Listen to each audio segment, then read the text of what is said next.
নমস্কার, জেসি বায়োটেকের পক্ষ থেকে আমি জয়ন্ত গাঙ্গুলি। আজকে আমি এসেছি পূর্ব মেদিনীপুর জেলার পটাশপুর, সেই কেলেঘাই নদী যেখানে আছে তার পারে একটা বাড়িতে। আজকে জেসি বায়োটেকের এই রিগেন, ভিটাকেয়ার, জেনোভিট এই প্রোডাক্টগুলো দিয়ে বাড়ির পুকুরে কীরকম মাছ হতে পারে সেটাই আপনাদের দেখাতে এসেছি। আপনারা এরকম গ্রামেগঞ্জে এরকম অনেক পুকুর আছে যা বাড়ির সংলগ্ন, কিন্তু সেখানে সবাই বলে আমরা সেরকমভাবে খাবার দেই না, মাছ চাষ করি না। কিন্তু বাড়ির পুকুরে কি সুন্দর ভালো মাছ হতে পারে, আর সেটাই আজকে আপনাদের দেখাবো। আমার পাশে যিনি দাঁড়িয়ে আছেন, ওনার এই বাড়িতেই এই মাছ চাষটা হয়েছে, এই 45 শতকের একটা পুকুরে। সেটা ওনার মুখ দিয়েই আমরা শুনবো কি হয়েছে না হয়েছে। হ্যাঁ, আপনার নামটা একটু বলুন। আশিস কুমার ঘোড়াই। ঠিকানাটা জায়গাটা হচ্ছে গ্রাম দাড়িপান্না, আইমা বড়বড়িয়া পোস্ট, থানা পটাশপুর, জেলা পূর্ব মেদিনীপুর। এখন আপনি আমাদের সাথে যোগাযোগ করলেন কিভাবে? যোগাযোগ করে এই ইউটিউব ভিডিও দেখে আমি যোগাযোগ করছি, নাম্বার দিয়ে ফোন করি। আবার এই দাদা আমার সঙ্গে আছে, যোগাযোগ করে তারপর মাল দিয়ে দেয়। মালটা দিয়েছিলেন কতদিন আগে?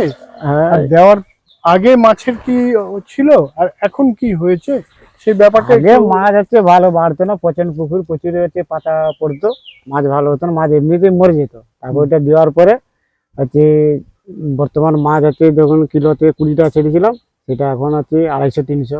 50 গ্রামের মাছ ছেড়েছিলাম, 250-300 হয়ে গেছে। এটা কতদিনে হলো? এটা হচ্ছে ওই ধরুন হচ্ছে 1 মাস।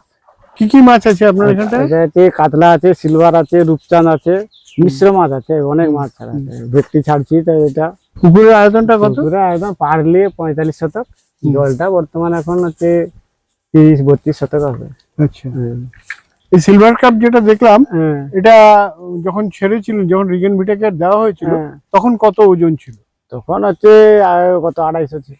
আচ্ছা, এখন এটার ওজন কত? এখন হচ্ছে 600-700 হবে। 600-700? এই 1.5 মাসে 600-700 প্রায় ডাবলের বেশি হয়ে গেছে। আচ্ছা, আর অন্য মাছও এরকম ভাবে বেড়েছে। আচ্ছা, এই সময়টাই তো মাছের বিভিন্ন রোগ হয়। আপনার পুকুরের মাছের কোনো রোগ আছে? রোগ কোনো দেখিনি। উকুন, তারপরে ঘা হওয়া, এসব কোনো রোগ আছে? না, এটা এখনো দেখিনি আমি। মাছের রোগ বলতে কিছু হয়নি এখন। আর মাছও ভাসে না জলে, মাছ জলে ভাসে না। আর এছাড়া আপনি এই মাছ খেয়ে দেখেছেন বাড়িতে? তার স্বাদ পাল্টালো কিনা? স্বাদ ভালো, স্বাদ আছে। স্বাদ ভালো? আপনার বাড়ির লোকরা খেয়ে কি বলছে? ভালো বলছে। ভালো? আচ্ছা, তাহলে বুঝতে পারছেন তো, আমার পাশে দাঁড়িয়ে আছে যে ভদ্রলোক, তার পুকুরটাও ঠিক এরকমই। পুকুরের চারপাশে গাছপালায় ভর্তি, পাতা পড়ে, দূষণ তৈরি হয়, মানে তলার মাটি পচে কালো হয়ে যায়। দীর্ঘদিন ওরা মাছ করতে পারে না, মাছ ভাসে। আর ওই অবস্থায় যে মাছগুলো হয় সেগুলো খাওয়ার যোগ্য না। সেই পুকুরটারই কিরমভাবে একটা বিশাল পরিবর্তন হয়ে সেখানে কত সুন্দর মাছ হয়েছে। এবার যারা ভাবছেন যে এরকম পচা পুকুরে মাছ হবে না, তারা আমাদের সাথে যোগাযোগ করুন, আমাদের ওই স্ক্রিনে দেওয়া নাম্বারে।